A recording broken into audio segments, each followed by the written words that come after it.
Hey everybody, welcome to Geekoholics Anonymous, episode 221. I'm your host Rico, here with my co-host Dane Cody.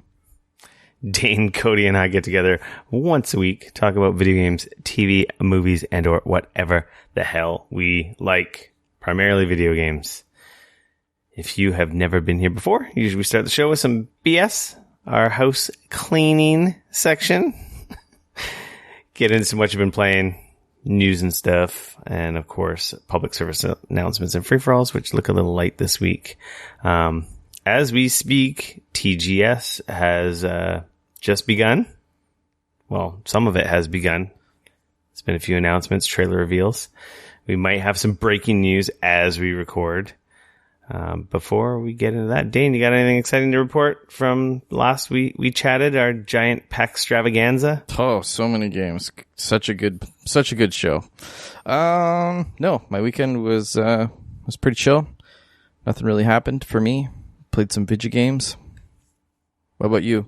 Do anything crazy? Played the video games. Yeah, you played some Stardew Valley ass shit in real life. Yeah, I was. Sounded awful. I was painting my fence. What color did you paint it? Did you stain it or were you painting it? No, it's a outdoor. I guess it's a paint stain. I don't know. It's brown. It was brown before, so we printed it brown again. It's outdoor paint. It looks good. Way better. Right. But like, my point is it like a paint that it actually kind of goes on, or is it like a stain that just looks like a darker wood color or something? No, right? it's a paint. Okay, there you go. Like it's an actual brown color. Cool.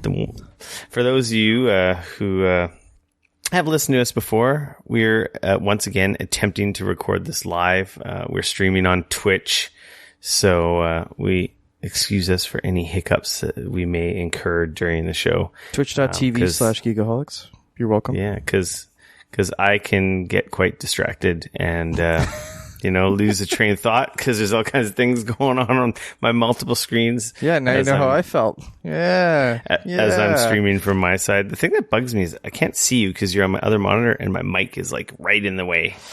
Yeah, that's kind of nice about where my mic's at. I got to figure that out because I want to look at you, but then when I look at you, it's kind of weird. But anyway, I digress.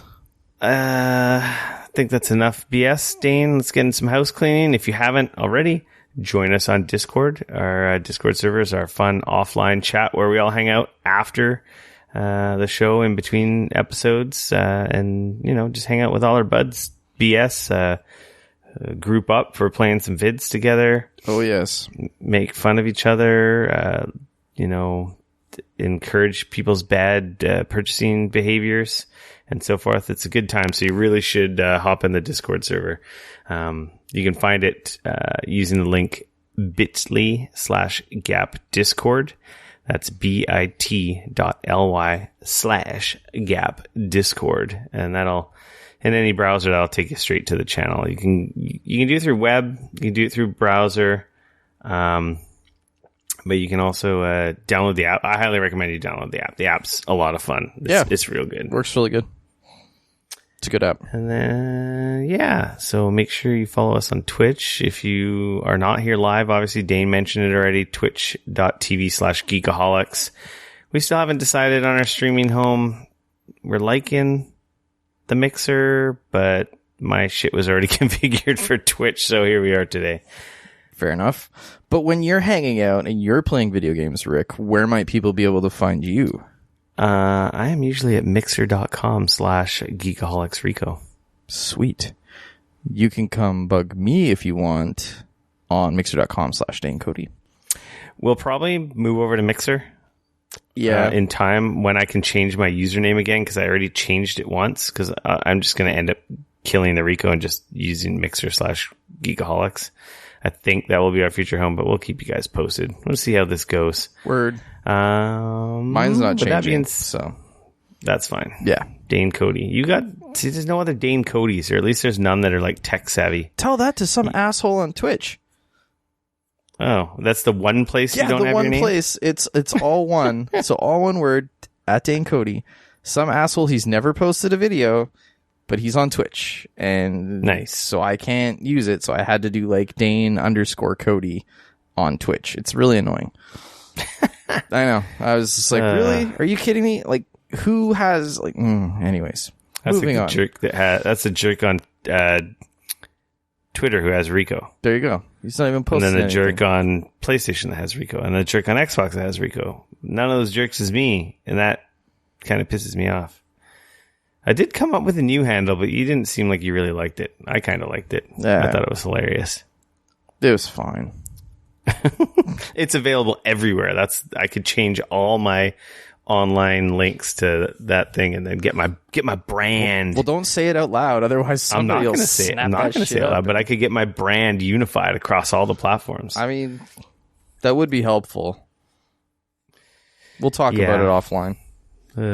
Anyway, Yeah. I think that's enough BS. Let's get into what you've been playing. Dane, Yo. I'm surprised you've been playing still a lot of games. Yeah. Shit's coming out, man. I know. You know, it's one of those things though, like there's lots of stuff coming out. I'm trying to keep up on what's happening that's new and fresh and like, as one might say, the new hotness.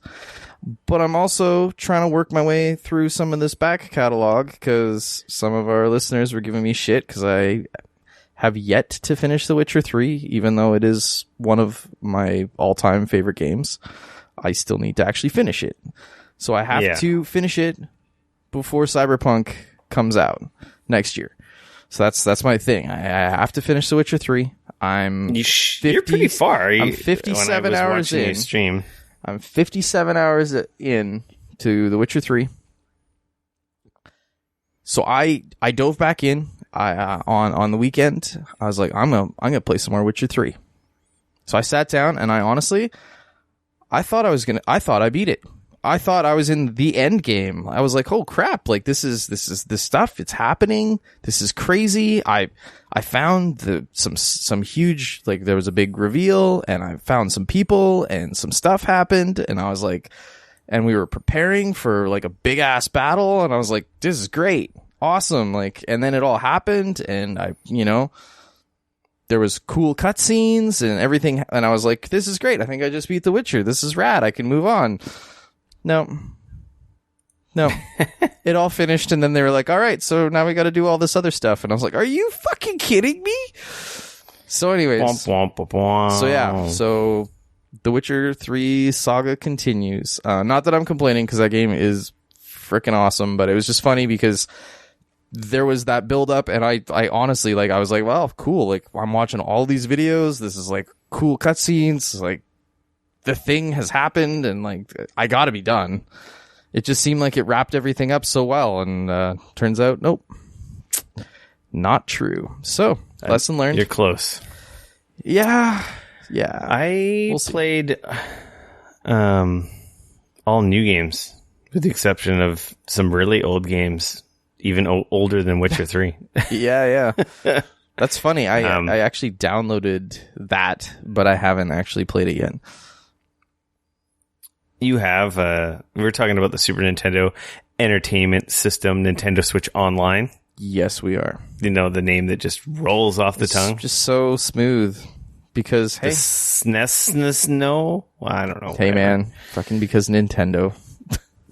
So ridiculous. Anyway, we played SNES online on the Switch. Yes, it is out now. Some great games in that collection.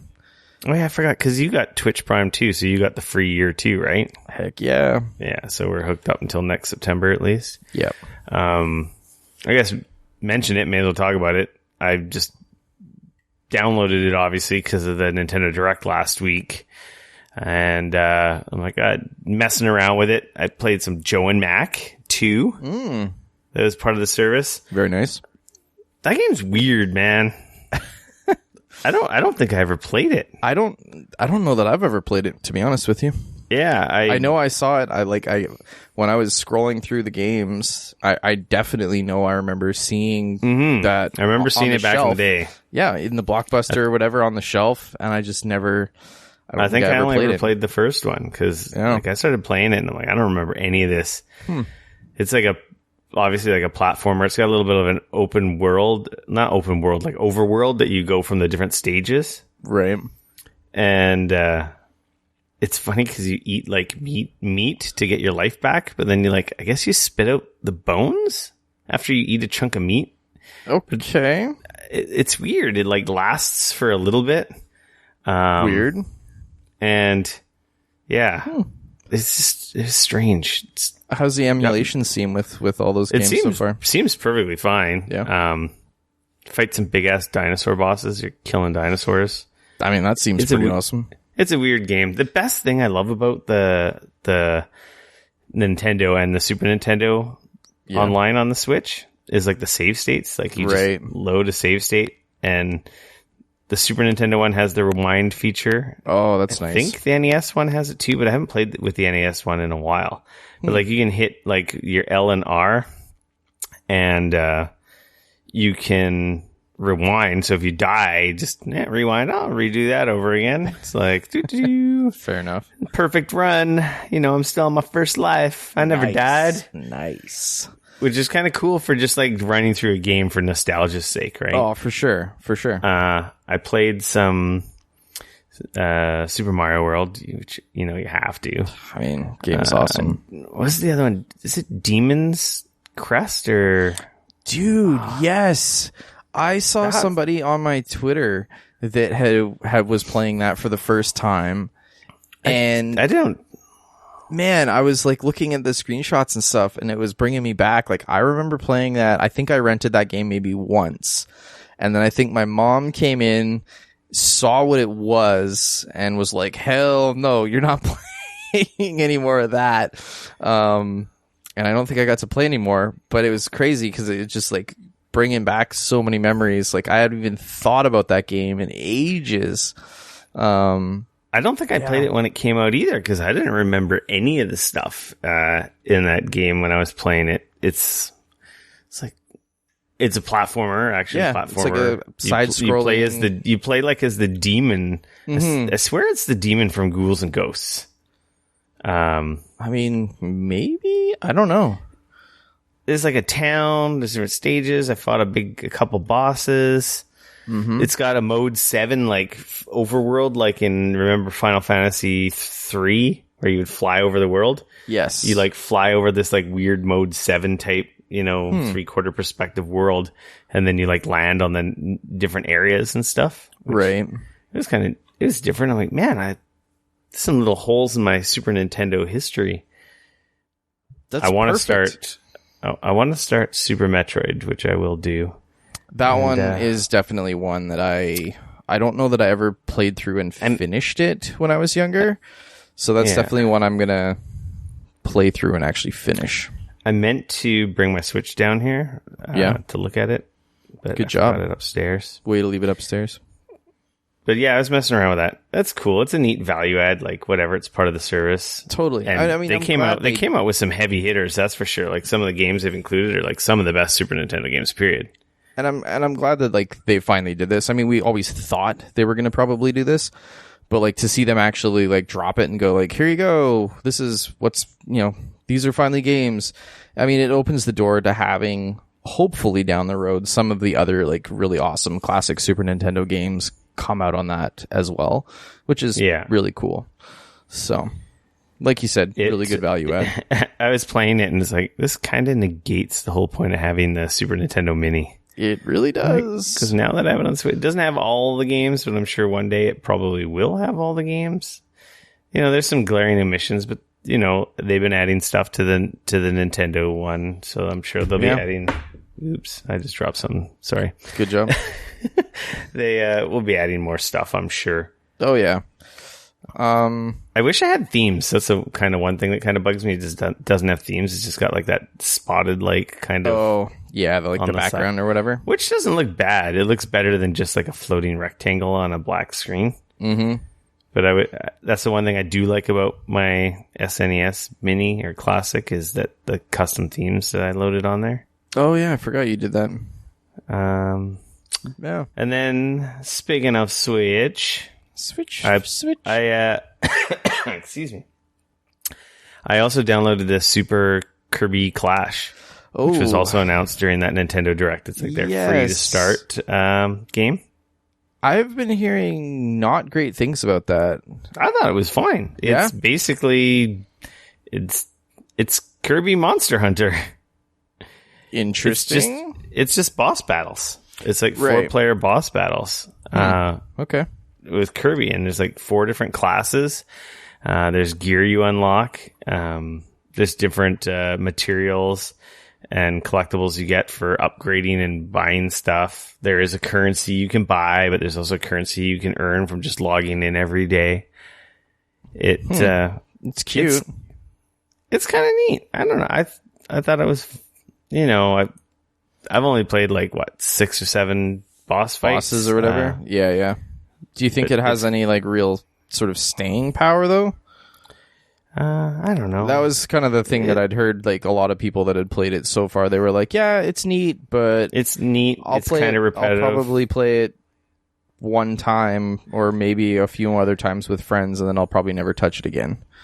And I was I think that's kind of why they made it a free to play game, right?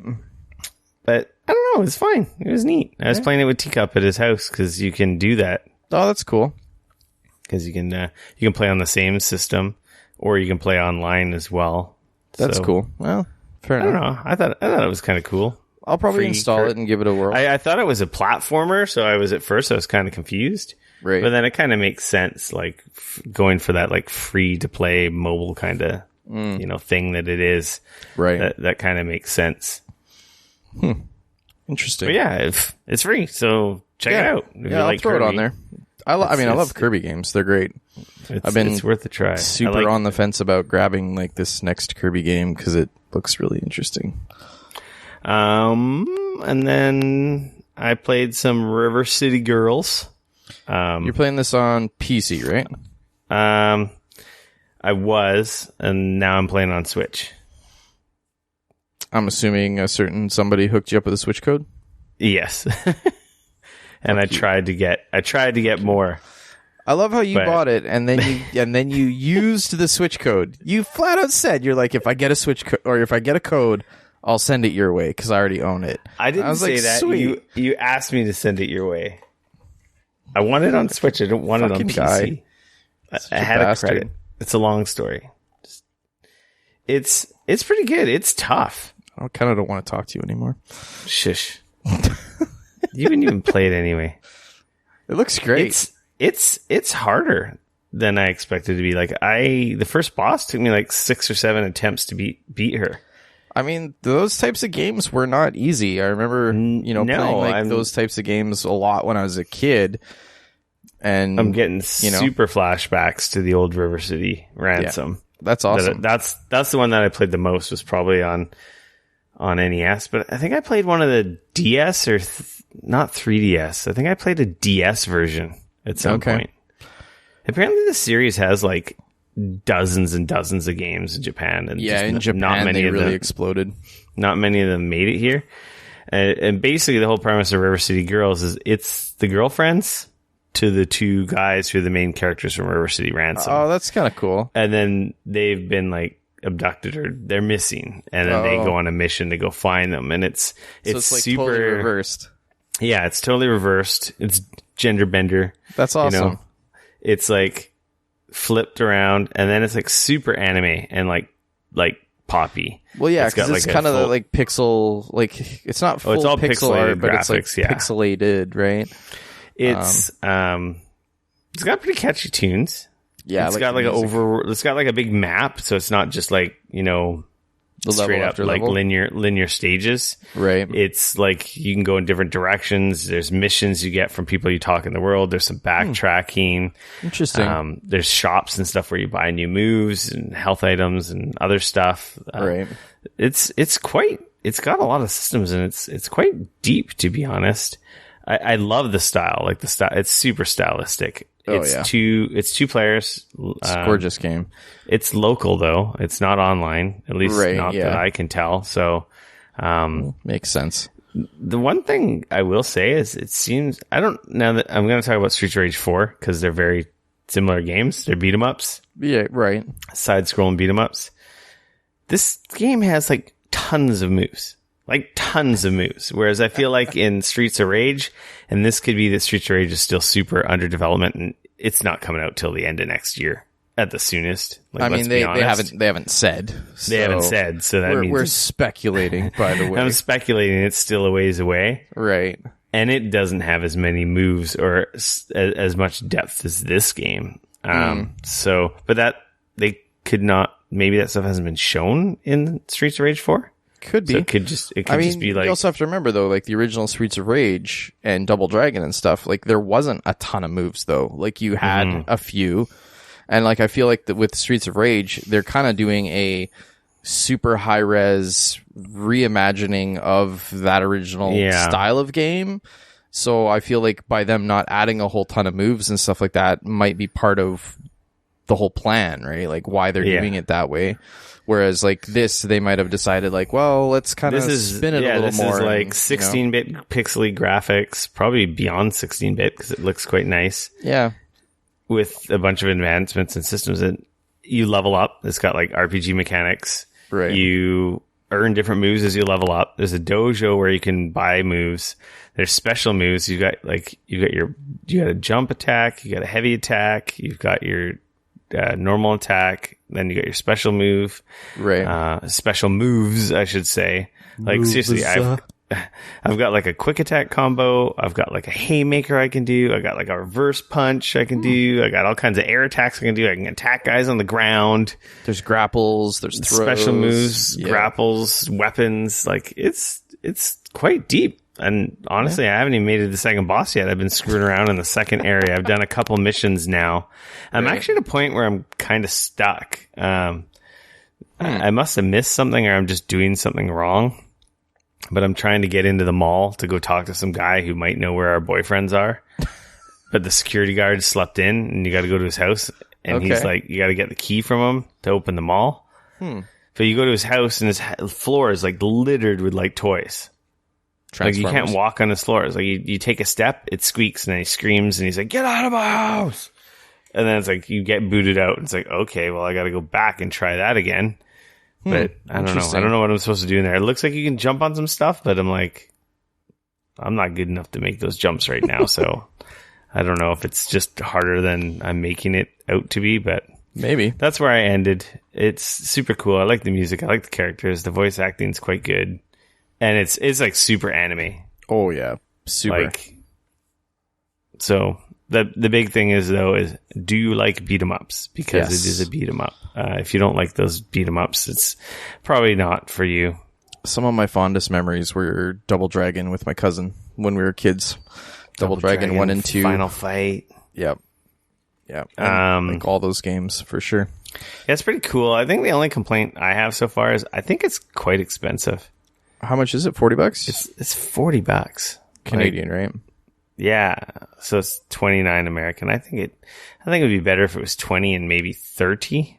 So I don't know. I don't know how long it is either. Though, I don't know how long it is. I've been playing it for. I've probably sunk in like 2-3 hours, and I haven't even made it the second boss yet. And that's because of that open nature. You can screw around. You can literally grind enemies because as you go to areas, enemies respawn. So it's kind of. It seems like it's got some replayability to it there too, right? I'll have more to say. I'll probably make some progress next week. Sweet.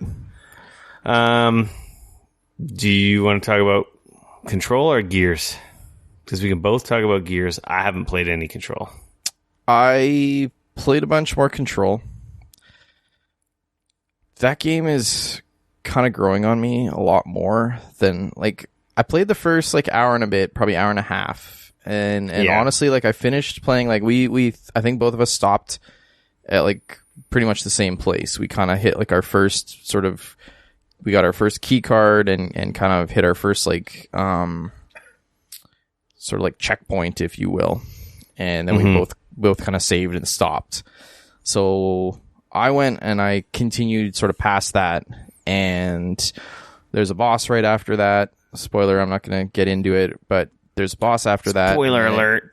And then it kind of continues on.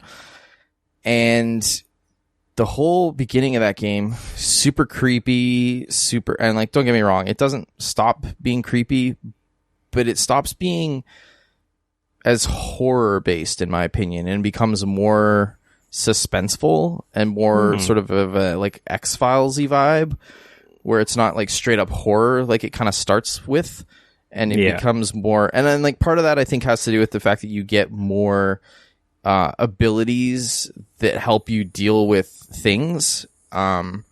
You know, being able to rip chunks of the wall out or pick things up and throw them at enemies and stuff. Like, you feel you're starting to feel like a badass.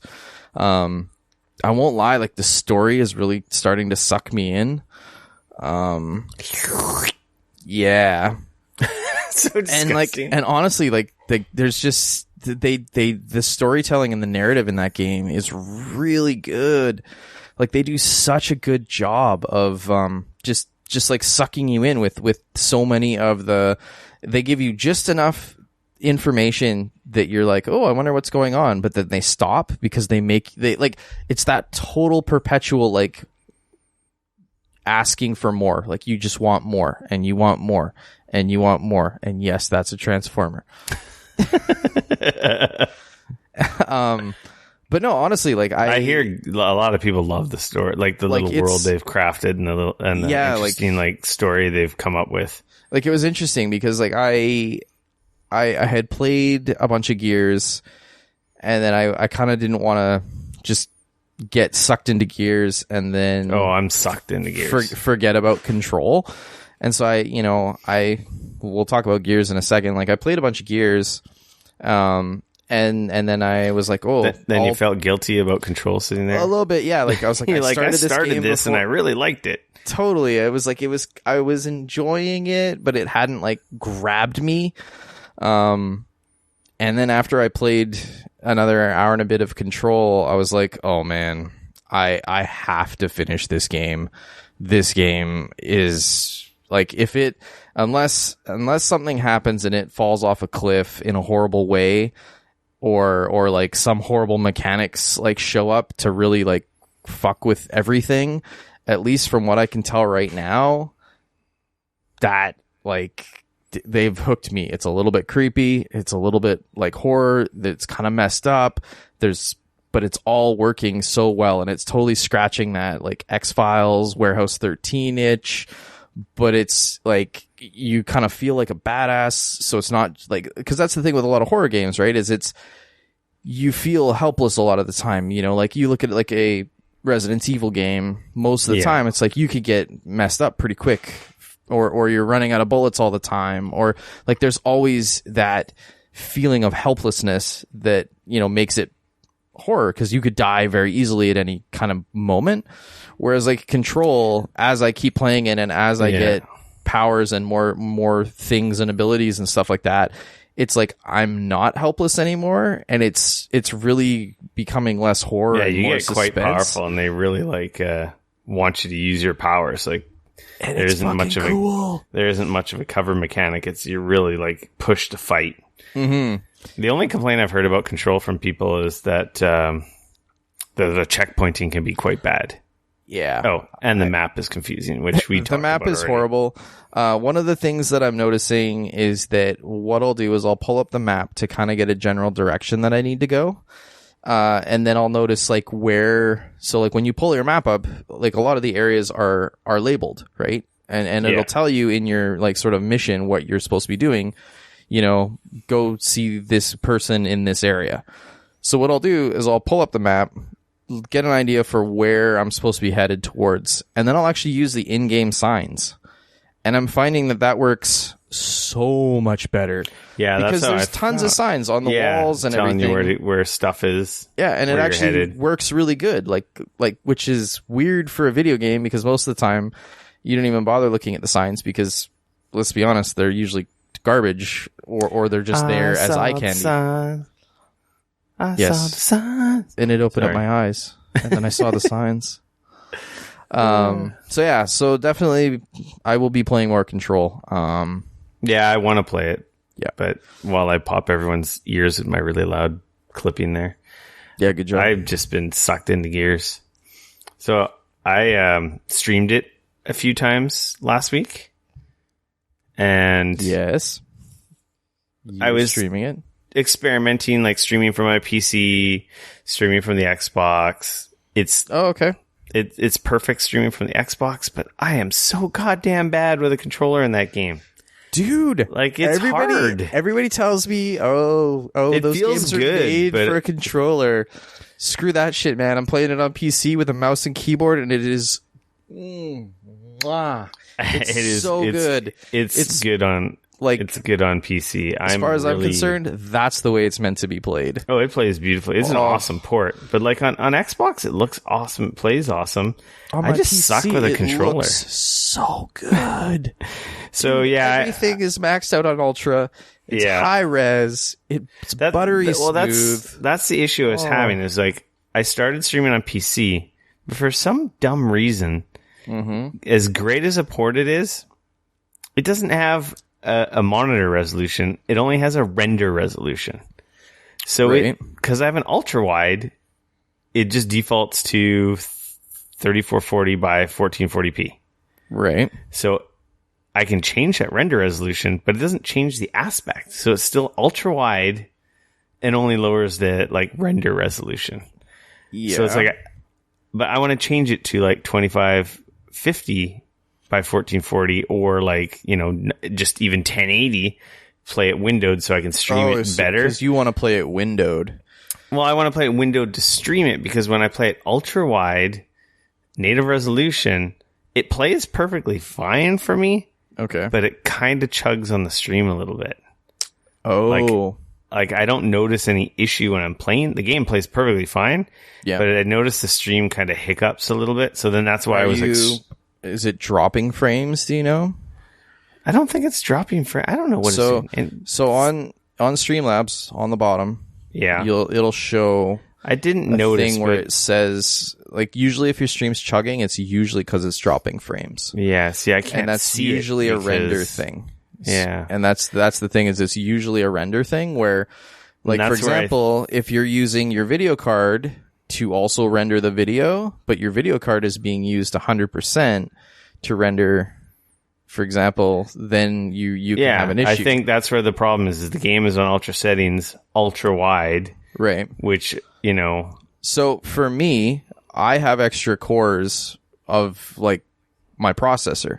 Yeah, I don't have that. I set my processor as my rendering device. Because I have multiple, like I could give it 2 cores to render my video out and still have. I wonder if that game is a GPU bunch of cores, or not. I could play with settings. It's absolutely GPU okay, so then I could probably change the settings. But either way, anyway, so I was playing on Xbox.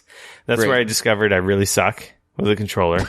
And then I'm like, screw this, I'm going back to PC. And in the act of going back to PC, I did like my first cross-platform, cross-play experience, and it was fucking amazing.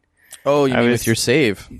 Well, I do that all the time, hop back and forth, because some days I want to play 4K HDR on the giant TV. Right. But no, like me and Brian, Cly Guy, from the chat, and from our Discord, I'm pretty sure he's cool with us saying his real name. If not, sorry, dude. Everyone knows who you are. Now you're done. You're in trouble. That's, yeah.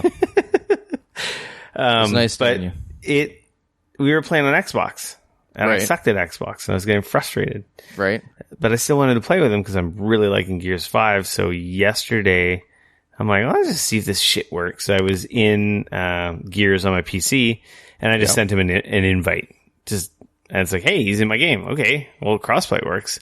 But then it was a little bit of a pain in the ass getting the audio to work because I had all the chat stuff on Xbox Live is through the Xbox Game Bar, which I had turned off. So then I had to monkey around, and it probably took me a good 20 minutes figuring out, well, I don't know what's Should have just used Discord, man. You both could have just jumped in a Discord chat. No, but he's playing on his Xbox, not. So there's he doesn't. It's a cell phone. Just how is he going to hear me? Just plug it in. No. You can do voice chat via the Discord app. That's my point. Anyways. I'll let you noobs sort it out later. I guess we could have, but then he has his head. How's he going to get his Xbox audio?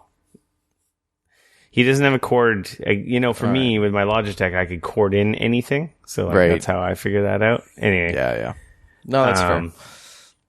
But no, so crossplay is rad. I've been playing it with Dauntless. You've been for doing it months with now. Dauntless. Yeah. And it's rad. Like, I'm playing a game. I'm on PC. Everybody, like, other people are on, and they're on, like, PlayStations and Xboxes and Switches and whatever. And then also, I mean, me and another one of our listeners, we've been playing Smite. He was playing it on his freaking Switch, and I was playing it on my PC. Like, crossplay is so rad when it works, and, like, it just, that barrier, gone. It needs to be around for everything. No, it is amazing. Like, because I get to play it on my preferred platform. Totally. But he can still play it on his preferred platform, and we were voice chatting, and it was playing fine. It was awesome. Hell yeah. Now I just got to sort out how to make it stream proper, and then we're living in a perfect world. There you go. There's the dream right there. So that aside, how do you like Gears? I love it. That's all I want to play. Yeah. Like, I feel bad for Control, but I love playing Gears on mouse and keyboard. Like, I'm using the hand cannon, the Boltok. Yeah. Which I can't even use. Sniper rifle, dude. I can't even use it on the console. On the console, it's like, because everything's coming at you so fast and furious, so it's like hard to be like a sharpshooter. I'm sure if I played it on the Xbox a lot more with the controller, I'll eventually get there. Right. But I'm not there because I haven't played Gears in a while. But then just on mouse and keyboard, I'm one-shotting guys in the head with like the pistol. Yeah, dude. Or just even with other weapons, it's so much easier to just be accurate and less sloppy and panicky. I get less frustrated on the PC with the controls because, like you said, it's so easy to just like pop up, shoot that dude in the head, drop down. Like I don't find that guy's moving and I'm able to kind of like keep along with him. Because the enemies are quite bullet spongy. Yep. Especially if you're not accurate and getting headshots, they take forever to kill. Yeah. So like I noticed at the PC, it makes it easier for me. It's still challenging. Like the bosses and the big enemies are still tough. Oh like yeah. We were still getting whooped in a couple points. Right. But once we got used to the flow, it was just like we were just cranking through. We went through we're on the third act. Some pretty cool areas. So like Gears 5, obviously, if you haven't played a Gears of War game, third person action shooter, cover based action shooter. Yeah. Tons of different weapons. This one, they've added a whole perk system for your little buddy, for Jack, the little robot that accompanies you. In all the games, you've never really interacted with him besides him opening doors and hacking computers for you.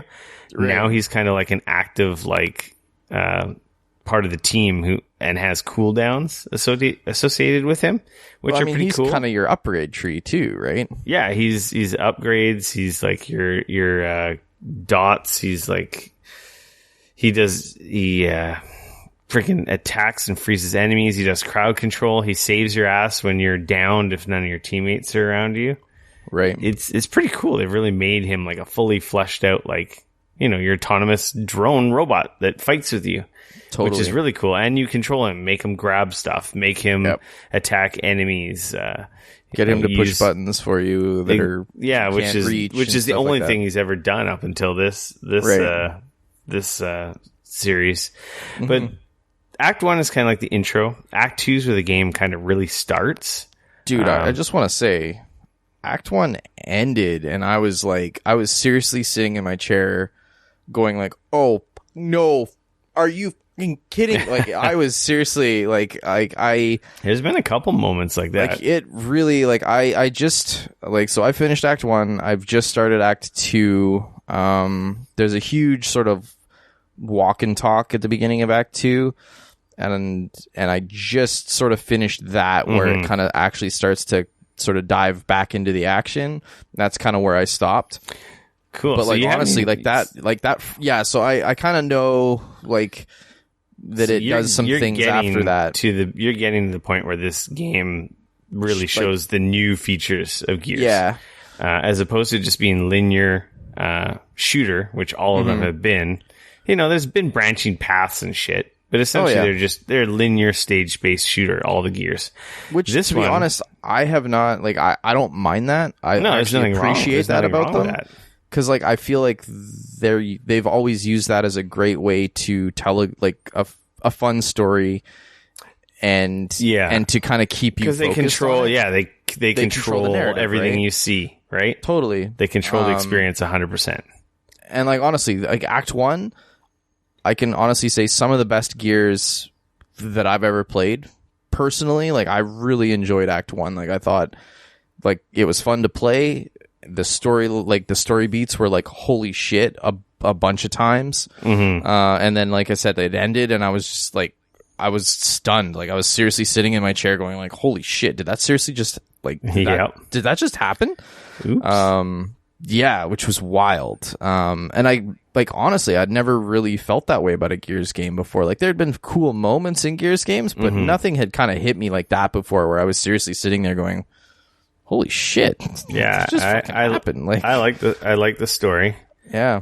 And it sucked me in. Like I thought they did a really good job in that first act of it's a good intro to the game. So now what happens in Act 2, we really see some of the new, well, not new systems because we've already been introduced to Jack, which is all new, the perks and upgrades.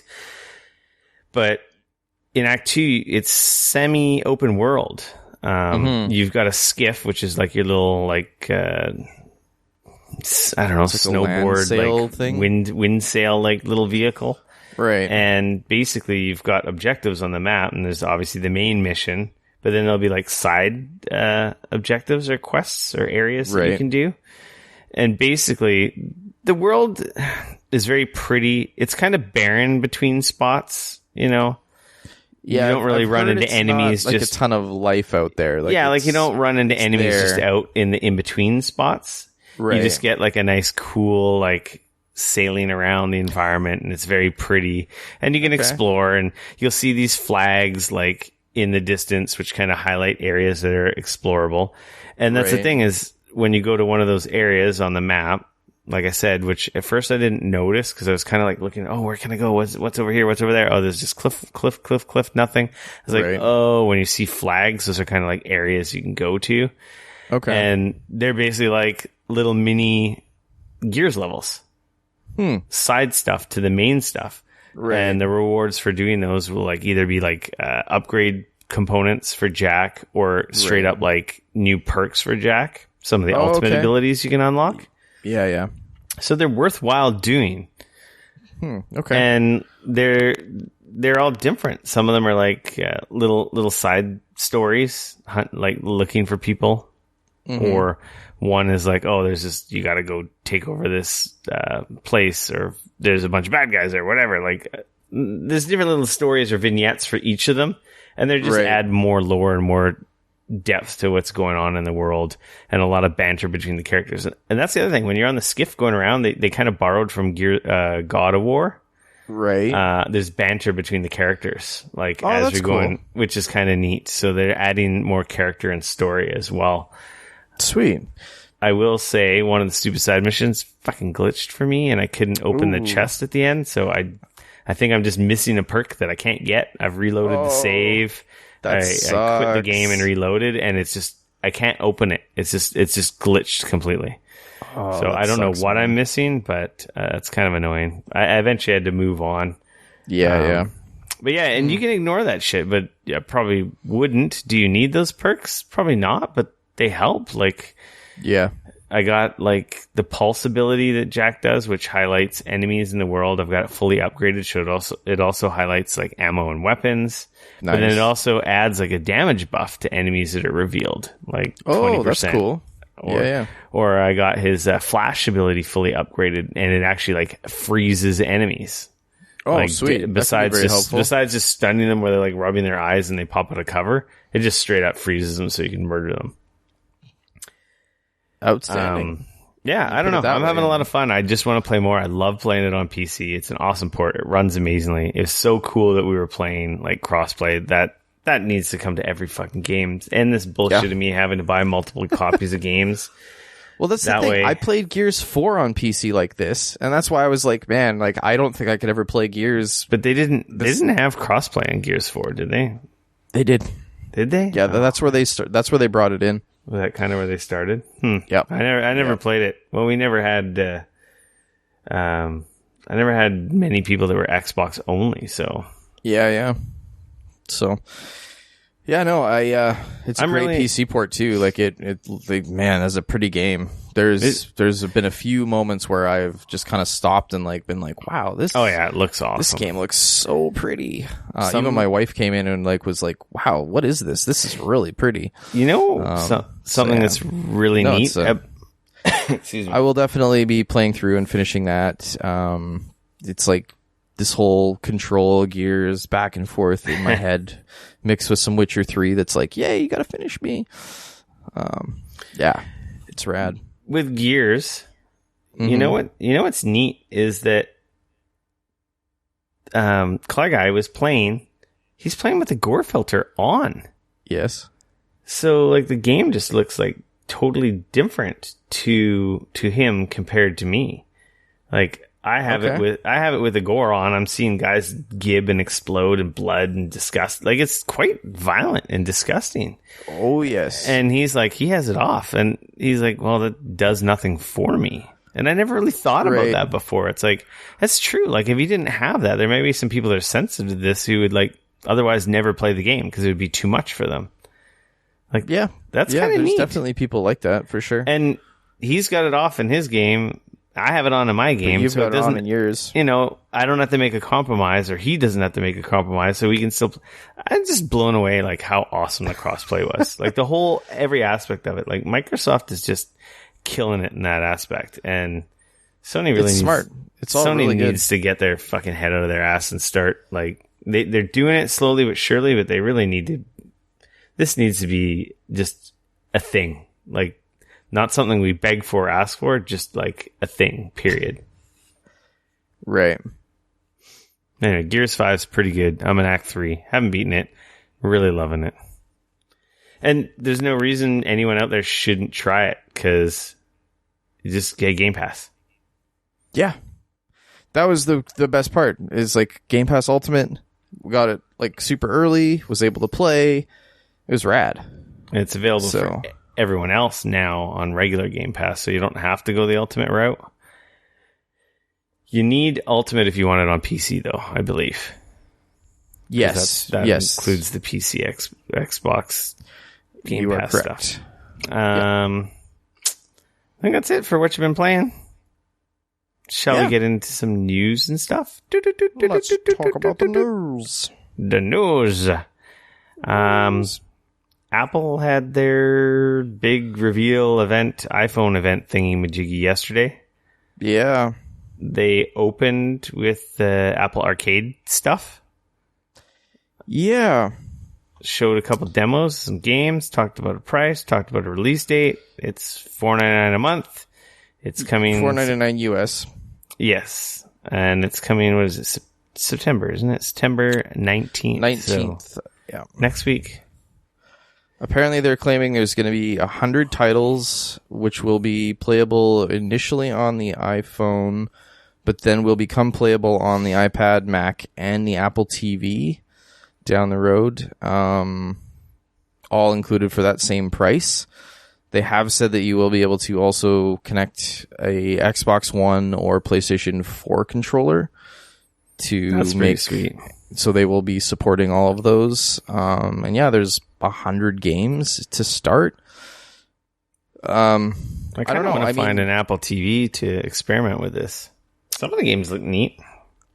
Yeah, I mean, I have an iPhone for work. Oh yeah, you'll be able to play them. But I don't know that I want to spend, like... I don't normally play... Like, the thing is, for me, is, like, if I'm going to want to play with a controller... Because, like, some of these games, like, I was looking at...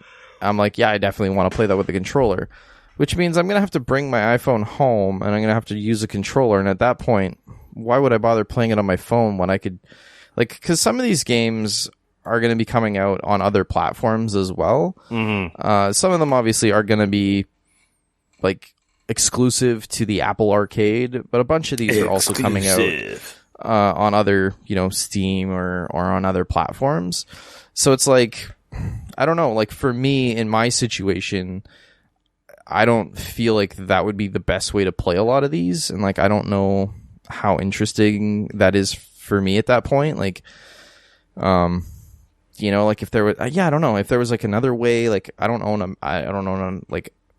Mac. Like, so for you could use it and use your Mac, you know, at home. And, is it playable on the Mac as well? Oh yeah, iPhone, iPad. Yeah. I was going to try and get an Apple TV. I guess I really don't need to. No. I will experiment. For $5, I'll try it. Like, why the hell not? For sure. I think they said it was going to be, is it $6.99 Canadian? Anyways, it will be coming to Canada as well. And apparently there's a free month, so. Yeah. So that's kind of interesting.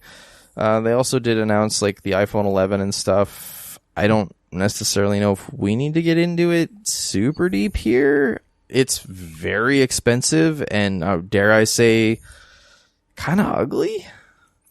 It's got a giant square camera module on the back that is not pretty. The new Pixel has that too, apparently, the Pixel 4.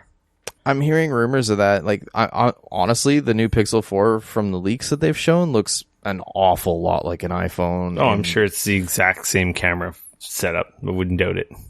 It's a I don't know. It's a triple camera thing. It looks almost identical in the leaks that I've seen. Yeah. Well, because that's the thing, right? The iPhone 11 is coming out, like the base iPhone 11 is coming out, and it's going to have 2 camera modules on the back. And then they're doing an iPhone 11 Pro and an iPhone 11 Pro Max, which is obviously the big one. The giant one. Those are the ones that have 3 camera modules on the back. And they're coming out. They're coming next week. They look cool. September 20th. They're expensive as shit. Some neat... I like some of the stuff they're adding. Like, I could always use a better camera that's always on me. I'm not going to complain. Yeah, it's cool because they're adding a regular camera, 12 megapixel wide angle, and then they're also having a telephoto lens, which is neat. I think, like, as somebody who has an ultra wide like camera on his phone, I find it very helpful sometimes.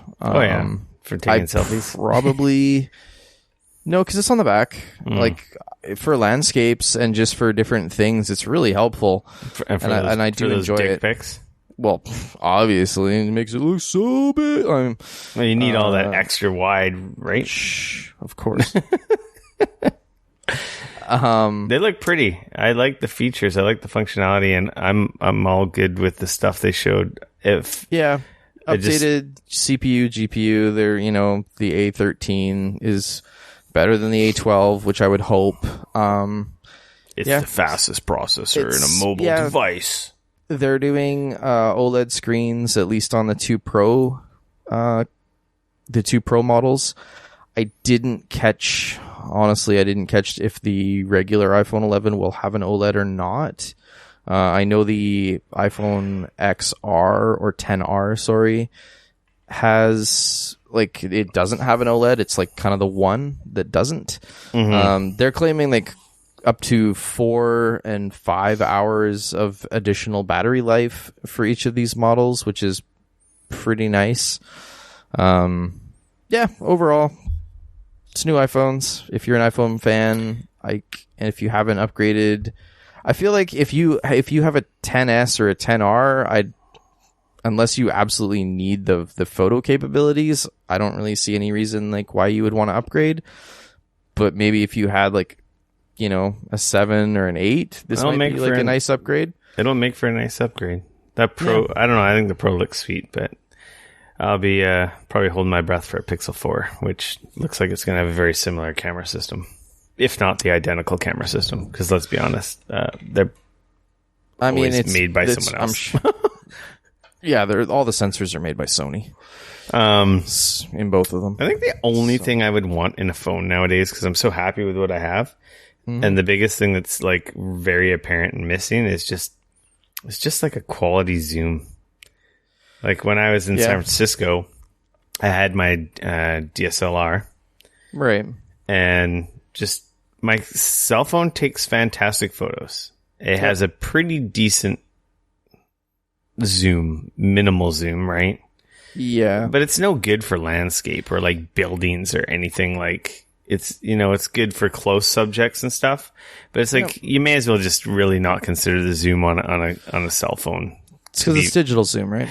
It's because the thing is in order to get real zoom, you got to have depth for the lenses. You have to have. That's the thing. And the phones are skinny. nobody wants like a giant lens on the back, right? Like it's just So like that's the big reason. Like when we went to PAX and when I went to San Francisco last month, like I took my DSLR was for like I noticed I have fantastic photos, but when it comes to something in the distance, I can never really get a good photo with my camera. Yeah. So I still need. So that's the one thing I wish there was some kind of miraculous breakthrough that they could get an optical zoom that was small. That would be the one. They've been working. Like I know Nokia as well as Huawei.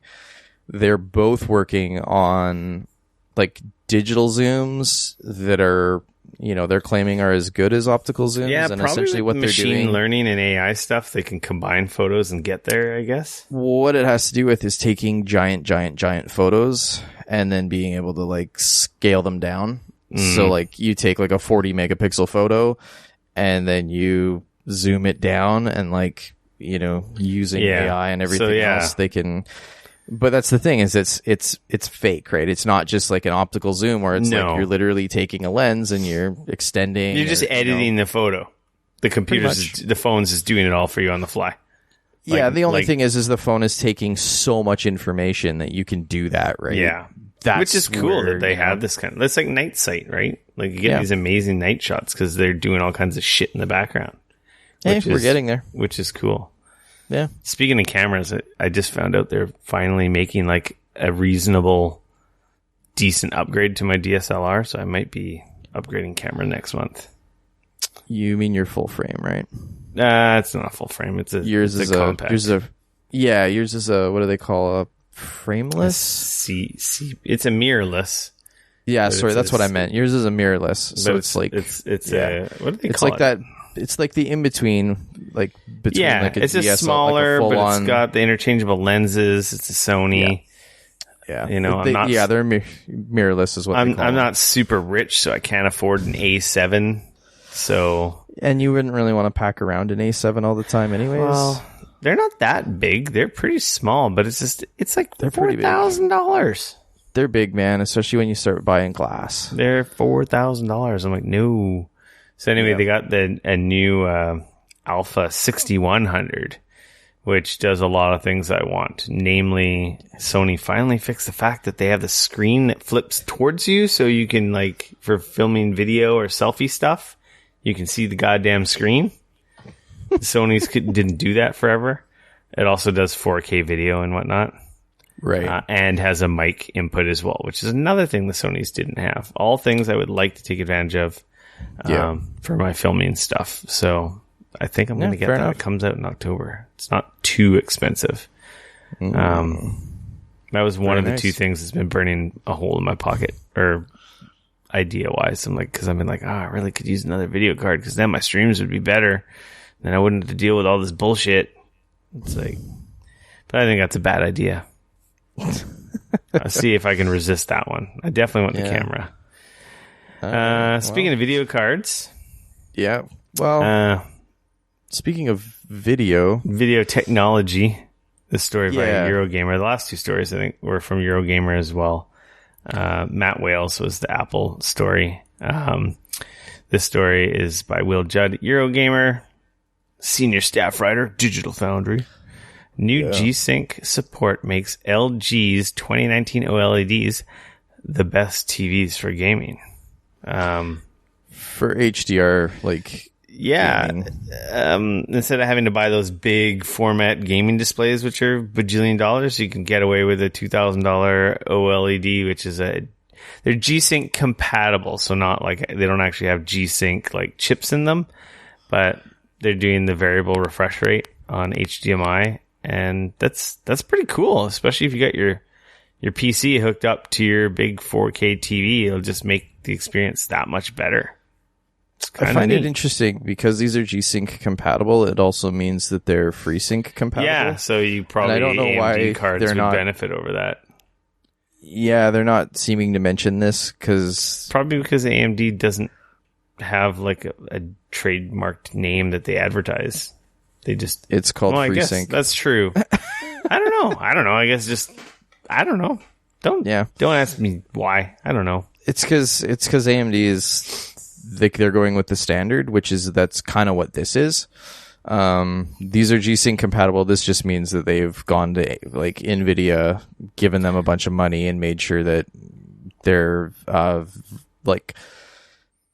VRR, which is their variable refresh rate, is limited to a specific window that NVIDIA feels is okay. So in this case, it's limited to a window of between 40 and 120 hertz. It's cool. They're saying that you're going to need an RTX or a GTX 16 series card in order to make use of this. Now, I wonder if that has to do with, and I'm trying to see if it does or not. Yes, okay, that's what I thought. So these are the first ones to support like variable refresh rate over HDMI. That's what makes this situation unique for NVIDIA. Yeah. Up until this point, G-Sync was only supported under DisplayPort. So which TVs don't have. Most some of them do, but a lot of them don't, because it's a much bigger, like in the like computer displays and stuff like that. So yeah, so these are going to be the first time that an NVIDIA card will be supported with that, which is cool. Hence they're G-Sync compatible, which means they're also FreeSync compatible because they're using the HDMI spec of variable refresh rate, which is cool, which means that you will also be able to use AMD cards that are FreeSync compatible. NVIDIA says that once these capabilities are added to the driver update later this year, that owners of other monitors that support variable refresh rate over HDMI will be able to enable the option manually. So there might be some other TVs that are compatible that pop out of the woodwork. Yep. That just haven't been certified. So, well, there's already some Samsung TVs that are FreeSync compatible already, yeah, and they have that. And so that wouldn't surprise me if this means that these ones work as well. They might not be certified G-Sync compatible, but there's like a ton of stuff that's not certified because, you know, they haven't gone to NVIDIA and they haven't certified them, but that seems to work totally fine. And right now, these are the two top-end OLEDs and like the two newest NVIDIA video cards. Yeah, that's going to be the E9 and the C9 2019 OLEDs. It doesn't work on the 10 series cards, so that leaves me strangely enough, the B9 is not officially supported, which is kind of interesting.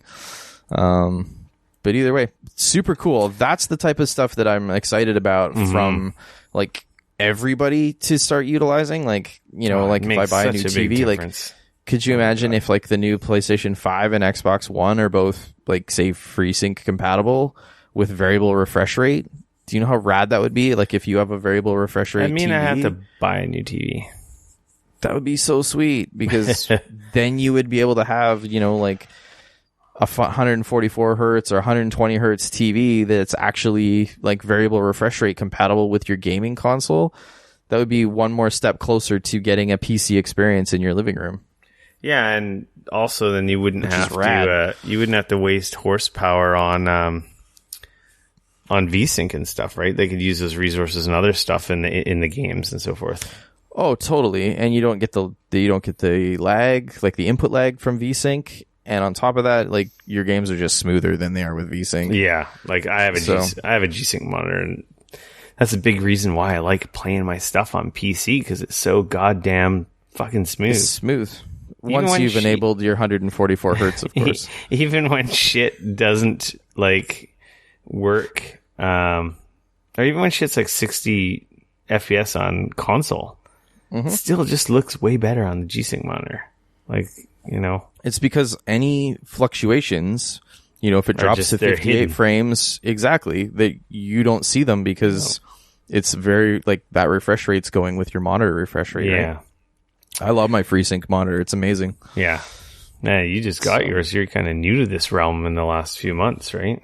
I'm loving it. It's great. Yeah. It definitely spoils. Once you get used to it, it is... You go elsewhere where they don't have it. It's shocking when you see it when it's not enabled. Like, it really stands out. Yes. This next story, I guess, kind of depressing. Yeah, it's a bummer. GameStop closing 200 stores following another quarter of dismal sales. This story via Polygon by Owen Good. Apparently GameStop will close as many as 200 stores before the end of 2019 following another quarter of sharply declining sales and a $32 million loss, the company stated. Ooh, man, these guys are just hemorrhaging money. In a statement yesterday, the company's chief financial officer attributed the drop in sales to trends consistent with what we have historically observed towards the end of a hardware cycle. Yeah. I don't know how much of that is true. I just know the uptick in digital. As adamant as people are out there, so I want my game on a case. I want physical because I want to put it on a shelf. Like, as vocal as those people are, to be honest, a lot of those people are like, they're the most hardcore, but they're also like, they're not the majority of the market. A lot of people have no problem with digital, and digital sales have just like, whoosh, go to GameStop, man. Like, games is like the minority of stuff they have in the store. Yeah, no, it's all like Funkos and like merch and stuff like that now. Toys and crap. Like, it looks like a fucking Tasmanian devil hit the store. And then a Hot Topic threw up in it. Yeah, you can't find the games. Or if you can, the game section is like literally a quarter of the store at best. I mean, he's not wrong about the end of a console cycle, though, because absolutely. Like, what's going to happen is next year when they announce the new consoles, people are going to need a place to buy them, and they're going to need a place to buy, controllers, and they're going to need a place to buy all of the side, all the peripherals and all the crap that goes along with a new console launch. Mm-hmm. So people are going to pre-order consoles from them. They're going to pre-order controllers. They're going to pre-order webcams and whatever else bullshit accessories that they need. And of course, next year we're going to see, woo! And probably for the next 2 years, it wouldn't surprise me if GameStop does gangbusters. But then the thing is once, sort of that initial squirt goes up, it's gonna, the next consoles are probably going to be even worse when it comes for all digital. Yeah, for all digital. And so that's the thing, right? Is they're not selling the games anymore. Once that initial console cycle, once it's been released, and obviously there's a lot of places that are still selling consoles regularly. But the thing is you can go to Best Buy, you can go to, that's not their only Amazon. Business, though. Exactly. You can go to all these other places, though, and you can grab a console. And then once you have one, you just buy your games online. You never have to walk into another GameStop. So it's once that initial rush of consoles and accessories is sort of out the door, and then it sort of drops into that trickle, that's when GameStop's going to hurt again. Unless they can figure out a way to make that stop, I don't see that changing anytime soon. I can't remember the last time I bought a physical game. I think the last physical game I purchased was they've all been price errors. Like Kingdom Hearts 3 was a price error in January. That was the last one I bought. And that was because it was on a crazy sale at Best Buy, and then for $29. And I was like, shit, yeah. Before that, it was Starlink, which was on clearance. Right. But every other, I've been playing all the modern games now, and how have I got them all? Digitally. Yeah. Yeah, it most sucks, of the games man. I buy are digital. I mean, think about this. Every game I play on PC is digital. Yeah, and has much. Been for years. 4 years, yeah, if not a decade. Even if you bought something retail, I think I bought Overwatch retail. This is a fucking code in a box. It's an empty box. It's a piece of paper. Yeah, honestly, I'm honestly trying to remember the last game I bought on PC that was. I'm not surprised. Call of Duty 4 Modern Warfare, maybe. Yeah. I think that might have, I honestly think that might have been the last game that I bought on not digital for PC. Mm-hmm. I'm not surprised that they're probably going to go the way of Blockbuster. It just kind of seems inevitable unless they magically come up with some scheme. And we talked about this a few weeks ago.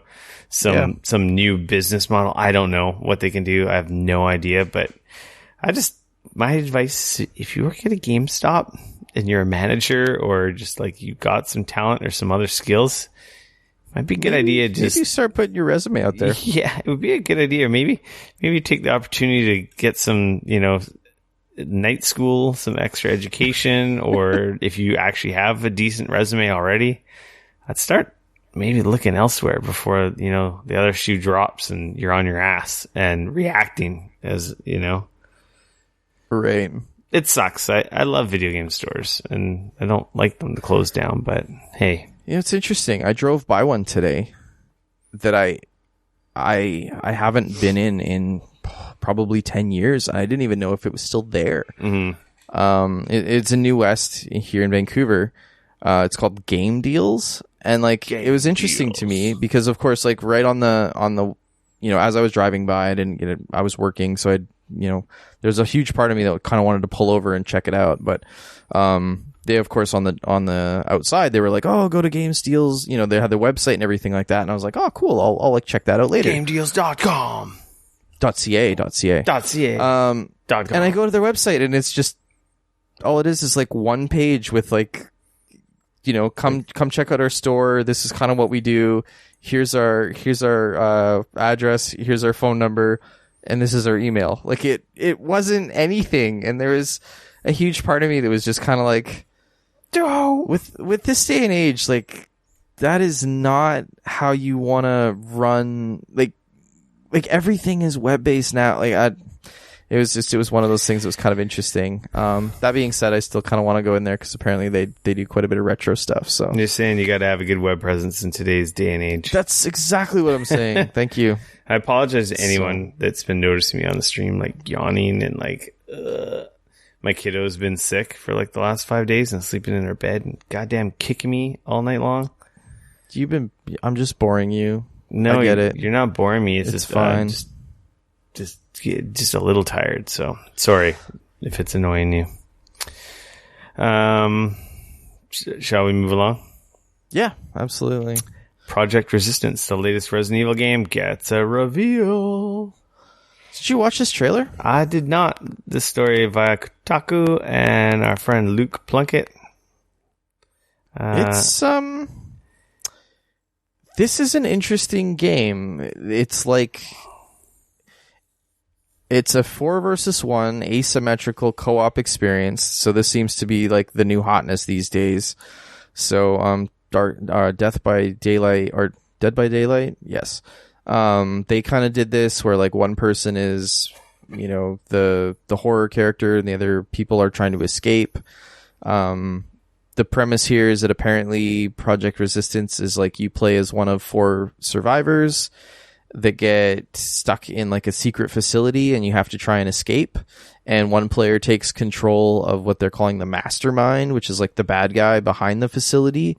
And you have this mix of you can see security cameras, you can track them, and you can also go down there and just wreck shop as well. You can kind of, it's very interesting. Go check out the video.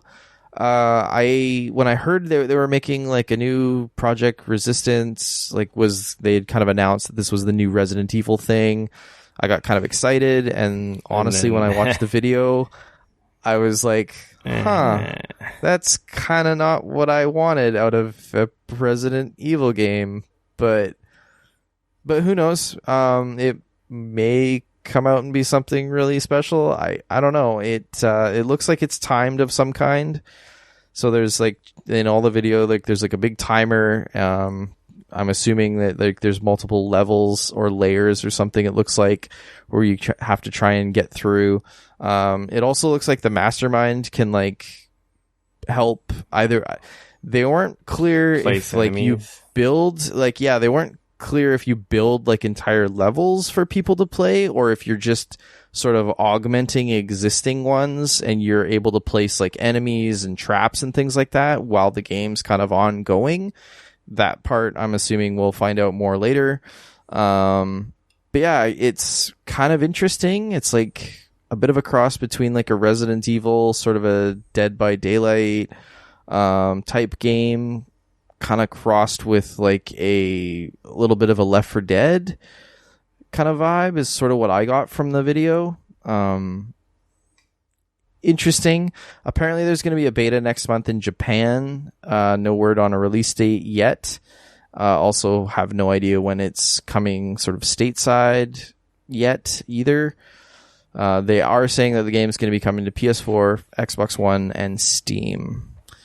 So, well, there you looks go. Interesting. Not my jam.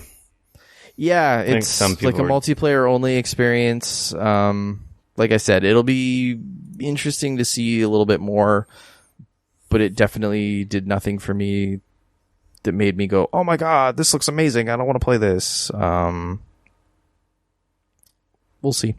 I think some people were disappointed that it wasn't a mainline Resident Evil, but literally they just released the remake of 2. So how do you kind of not be bummed out that it's not a Resident Evil game, especially after the last one, right? This next story from Kotaku as well. Cecilia D'Anastasio. PewDiePie. Wow, that was loud. Don't do that. Has to explain his $50,000 pledge to anti-hate group is legit. I didn't read this story. So you put this on the outline, so I'll let you give us a rundown. Well, I put this on here because PewDiePie over the last 10 years of... Don't do that. I can't help it. He has been kind of a shitbag on the internet with all kinds of stupid anti-Semitism and just dumb stuff. And it was interesting because as part of his 100 million YouTube subscribers recently, he explained making a donation to the ADL, which is the, hold on, where is it? Oh, it's the stupid, the ADL is like an anti-hate group. I'm trying to find what it stands for. Of course, it's, anyways. So he essentially said that where did it go? I feel like I finally come to terms with the responsibility I have as a creator. About 100 million subs too late, but you know. And ultimately he was saying making a donation to the ADL doesn't make sense to anyone, especially since they've outright spoken against me. I wanted to show publicly that I can move past it and move on. Citing, there's been multiple times, unfortunately, where terrorists have live streamed in the act and dropped his PewDiePie stuff. And PewDiePie said, my own clash with the mainstream media was manipulated as a tool for destruction. I'm not okay with this situation any longer, and I felt responsibility to make changes. So like I said, he's definitely been in some hot water as of over the last few years because he's done some really stupid things, said some stupid things, against other minority groups. He paid the Fiverr guys because he thought it would be quote unquote funny to hold up a sign that said, kill all Jews. Like there's been multiple sort of Nazi jokes and things like that. It sounds like assuming that this is legit and he's genuinely like, this isn't just oh my gosh, I have 100 million people and I need to be smarter about, not being a douchebag and actually cares. I think that that's great. I mean, to be fair, 10 years is a long time. People grow up, right? I'm definitely not the same person that I was 10 years ago. So it's interesting. He, like I said, the whole thing is interesting because there's a ton of people out there saying that there's like a whole bunch of conspiracy videos now going around on YouTube saying that he was blackmailed into giving $50,000 to the ADL, or he was extorted, and like by who? By them? Yeah. Really? Yeah.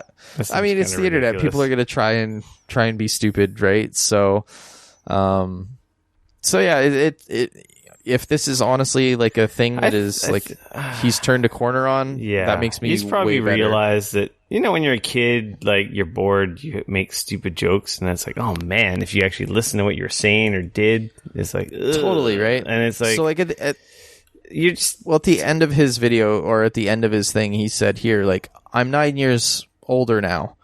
I'm still awkward as fuck, but I finally got confidence in myself.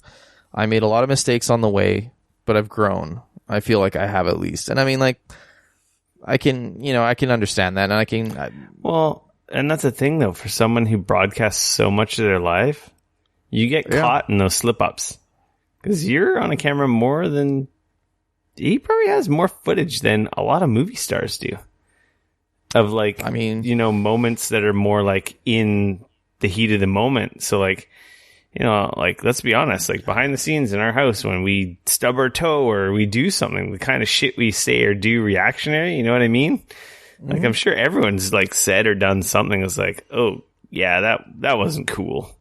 Right? Yeah. Like, and if you had a camera on you all the time, like, I think we'd all get busted for shit like that. And then people could say the same thing. Oh, you're racist. I'm not racist. But I've sure as hell said stuff I know behind the scenes that someone, if they heard it and it was recorded, would be like, listen to this asshole. You know what I mean? Like, the locker boys room kind of chatter that sometimes happens in this society. I also think that, like, I don't know. You should know better because you are but at the same time. But also, like, I think, like, as at least for myself, like, as I get older, I become a lot more, like, I notice a lot more of that stuff, and like I just find it's not appropriate anymore. You know what I mean? Like, when I was 20, I thought it was funny, and now, like, like you said, like funny. The locker room talk and shit, and I'm just like, it's I don't laugh about it anymore. It's that I look at people and I'm just like, really, this is the stupid shit you're gonna say. Like, we can do better. Like, yeah. And I think that this, if this is sincere and like this is him doing better. That's awesome, and it would have either been way, it would have been a way better story if he gave me $50K though. Just saying. No. It's a lot of cool shit I could have done with that money. So, anyways, a little bit of happiness in an otherwise. Congrats on hitting 100 mil. Jesus Christ. It just that's another thing. What do we have? Like, him and I go, really? He's the guy that's got 100 mil. Like, for a certain demographic, they know who he is more than anybody. Like, I bet you any money for a certain demographic, you could be like, oh, who's this movie star? And they'd be like, who? PewDiePie. And they'd be like, oh, I love PewDiePie. He's great. PewDiePie. Like, oh. I love it. Anyways, moving on. Video games are one step closer to being in the Olympics. This comes from Ian Walker at Kotaku. This is kind of interesting. I saw a tweet about this, but I didn't have time to digest it. Yeah, so there's a $500,000 gaming tournament that's being hosted with Intel that is being held during the lead up to the 2020 Summer Olympics in Tokyo, Japan, which is, pretty neat. They're doing a Street Fighter V and a Rocket League competition. Oh my goodness.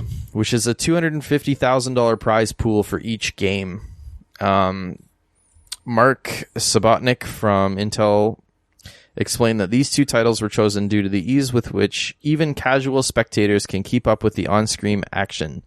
The legacy of the Street Fighter franchise, especially in Japan, was a key factor in its inclusion, according to Subotnick. That's really neat. They're doing they're kind of, the Intel World Open itself will lead directly into the 2020 Summer Olympics, which will be held in Tokyo just days before the event's July 24th start day. They've been trying to work on sort of getting esports. I don't know if it'll ever be shown up in the Olympics. There was a talk with the Paris Olympic Bid Committee briefly flirting with the idea of bringing video games into the fold at the 2024 Olympic Games. But needless to say, the International Olympic Committee president was less than supportive. His quote was, "We want to promote non-discrimination, non-violence, and peace among people. This does not match with video games, which are about violence, explosions, and killing. And there we have to draw a clear line." I mean, no, there's violence in Street Fighter, no killing. No explosions. No explosions in Rocket League either. Yeah. Don't cars blow up? I don't know. I don't think your cars blow up. Maybe your cars blow up. I don't know. Either way, it's neat. Video games are never going to be Olympics. So just tell you that right now. Yeah, I don't. It's not going to happen. And I don't. They can dream. They wish. Oh man, if they got in the Olympics, like what it would do for esports. Like that's the whole reason they want to be on the story and get associated with this is obviously promotion of the industry. But the big thing is though is that you have to remember, video games are owned by a private company. Like nobody owns football. Nobody owns basketball. Like, you know what I mean? Like I can grab a basketball and you and I can go play it and we could record it and we could put it on the internet and nobody's going to get royalties. It's only when we start adding, claiming that we're in the NBA or whatever that it becomes a problem, right? Whereas video games, they're all owned by fucking companies. And you can't, then they would have to have athletes that would pay like the licensing alone would just be stupid. And yeah, it's I'm a huge fan of esports. I think they're rad, and I think I love what they're doing for people, and and just in general, I think they're great. But I still don't think that they're an Olympic sport, and that's yeah. So, anyways, but this is a cool story either way. So, I like esports. Yeah. So the Borderlands review situation sure got weird. I guess. This comes from Jason Schreier over at Kotaku. There was a whole bunch of Borderlands 3 reviews that hit the internet. This was a couple of days ago. So they hit the internet on Monday. And, but there was a very select few of websites that got given, I guess, code, if you will. But they didn't actually get code. They were given out a Epic Game Store account for each of the like reviewers, I guess. 2K gave reviewers special Epic Game Store accounts loaded up with early work in progress builds for Borderlands 3. A bizarre scenario that apparently Kotaku has never seen before. Polygon explained in their review, 2K Games and Gearbox didn't send out review codes for Borderlands 3. Instead, they sent reviewers up with new Epic Game Store accounts with the game unlocked and gave us a few warnings about the game being a work in progress. They asked us to stay away from the DirectX 12 implementation, for example, and told us that our progress in these builds may or may not carry over to the final game. And then, of course, so as of right now, nobody's got a review up with any console builds. Nobody's seen any console builds. All the reviews are built on PC. There's a few, it sounds like, were offered reviews and they turned it down because it was PC only. Kind of an interesting situation. I know the Giant Bomb crew asked for code and their 2K rep said no. And then when they inquired why, they were actually told that because of their not favorable commentary from E3. Yes, that they were being held off until I believe they said Thursday, which is the day before the game came out. I asked for a copy and filled out the form. I haven't followed up, but knowing that a lot of big outlets haven't gotten it, I'm not holding my breath. So Kotaku didn't get any. They were given a thing saying that it had to do with security concerns is what Kotaku requested. A representative for 2K cited security concerns and told us we'd get code for the much anticipated loot shooter on Thursday. So that's the same day that Giant Bomb was getting theirs. Should email them back and see, hey, when am I getting my code? So it's kind of an interesting thing. There was some speculation from some other people in the industry that part of this might have had to do with like the way that the Epic Game Store handles back-end code, but I don't know how much that's true because I've definitely gotten code given to me before like pre-release, that was no problem. It was just like a Steam code. I just got it and it was that. It sounds more like, judging by what Giant Bomb was told, mixed with the rest of this, that they're doing a much more careful cull of the reviews before the game comes out. Because they're like, okay, well, we want to make sure that our game gets a good Metacritic score before the game actually launches, which sounds, like I said, based on what, the Giant Bomb guys were saying that their, answer was, probably makes the most sense, because they're like, well, if we can kind of get it out there to people that seemed favorable to the game beforehand, obviously the people that were not favorable to the game are still going to get the reviews in, but at least going into the game's release, our Metacritic score is going to be a lot better. They're manipulating the message a little bit. It's part of the game. Yeah, I don't blame them. Like, we played it at PAX. I love Borderlands 2. It's just more Borderlands. They're doing nothing groundbreaking, so I could see it getting mediocre reviews from outlets that aren't huge fans. So, well, like I've said in our Discord, and to people that are asking me, like, oh man, you played Borderlands 3, what do you think? And I'm like, my first question to them is like, what do you think about Borderlands 1 and 2? What do you think about Borderlands 2? And if they're like, oh my god, I love Borderlands 2, it's like one of my favorite games, I'm like, you know what? You're going to love Borderlands 3 then, because it's more of that. Pretty much. If you're not, from what I've played, which is, mind you, not very much, it's like, 20 minutes so far? From what I've played, it just felt more like that. So that's, obviously I'll give it a shot when the game actually comes out, and we'll see.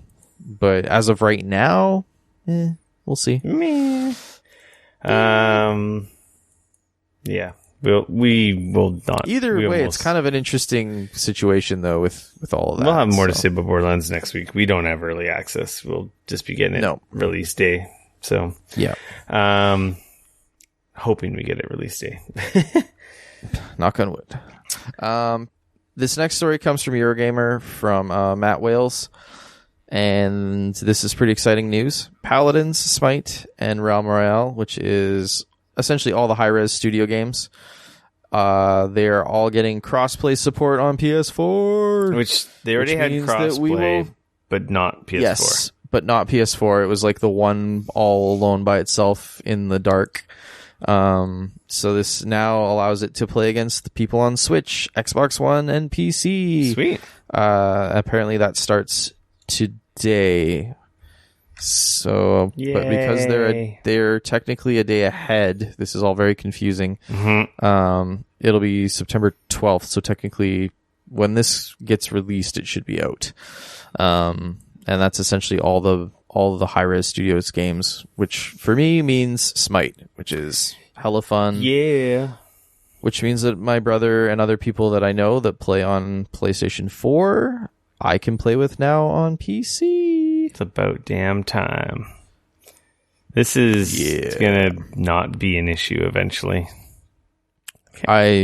Yes. Can't wait for that day to be here, like now. It's just interesting to me when you've got studios, like I don't want to call high-res studios a small studio, because, Smite's done very well and Paladins has done quite well and so on and so forth. But like when you compare them to like Activision or like Bungie, you'd think that like Bungie would have been able to be like, all right, we're moving to Steam and we're going to move, like with Destiny, when we make that move, we're going to go cross-play.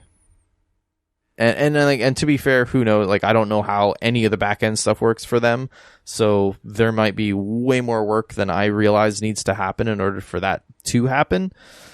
But I just like, there's more studios, man. Like if Dauntless can do it, if they can get freaking crossplay working like flawlessly across their platform for their little game on, with Dauntless, like, other studios need to get their shit together and make it happen. Cause like, that little studio, Phoenix Labs is kind of like laughing in all of your faces right now. Like, so yeah, get it together, guys. Seriously. Jeez. Where are we? Oh, new Plants vs. Zombies shooter announced is live now. This was something that we almost slipped on an embargo because we were both invited to the beta, but it was NDA'd all to hell, and we it wasn't even like the beta, it was like the alpha. Yeah, it was definitely alpha, and yes, we were NDA'd up the wazoo. Battle for Neighborville. I haven't played this. So this is the new Plants vs. Zombie games. This story is from Mike Fahey at Kotaku. It's Plants vs. Zombies. It's called Battle for Neighborville. This is kind of like Plants vs. Zombies Garden Warfare 3. It's that style of third-person action shooter. It's sort of like hero classes, and to be honest, it kind of is a little bit Overwatchy, actually. Like it was a lot of fun. I have yet to play the full game, so I was in the alpha before, which was some of the tests and things like that. This is called Battle for Neighborville, as we said. It launches officially on August 18th. October 18th. October 18th, sorry. But if you purchase the $29.99 Founders Edition, you gain access instantly, and so you essentially get 6 weeks of pre-launch content. And then what they're doing is they're launching essentially new modes and new stuff every week. So like week 1, the game is out, you get this stuff. Week 2 is when they're launching, this is a very small video. So they're launching like a new map and a new tank, like PvP mode. And the week after that, it's like a similar thing, a new PvE mode, a new PvP mode, a different map, and so on and so forth until launch, which is kind of neat. The only thing that I wanted to see is that if you were a Founders Edition player, if you were an Origin, member, if this also gets added to your account or not. I'll have to check because I am still technically an Origin Premier member or whatever. So, but yeah, cool game. I will definitely, assuming that that's an Origin access game. I was playing the pre-launch stuff on Xbox One. So I was playing it with the controller, which was not the most ideal way for me to play that game. I would love to give it another shot with a mouse and keyboard. It's a really neat game that does some interesting things, and I think if you were a Plants vs. Zombies Garden Warfare player, then hey man, it's new. It's that, but it's new. So, and I love it when they do the hey, we announced this game, by the way, you can buy it today. You can buy it now. So, that's pretty cool. Nintendo news. Nintendo's suing another ROM site. Surprise! You gotta defend that, your trademarks and copyright. This story from ROM Universe. They are looking for millions of dollars. This story from Kotaku. Again, Luke Plunkett. Yeah, ROM Universe looking for millions of dollars after accusing the site of brazen and mass-scale infringement. They shut. I remember we were talking about, was it last year? Yeah, last year when they shut down Emu Paradise. Yep. Which I may or may not have ever visited before.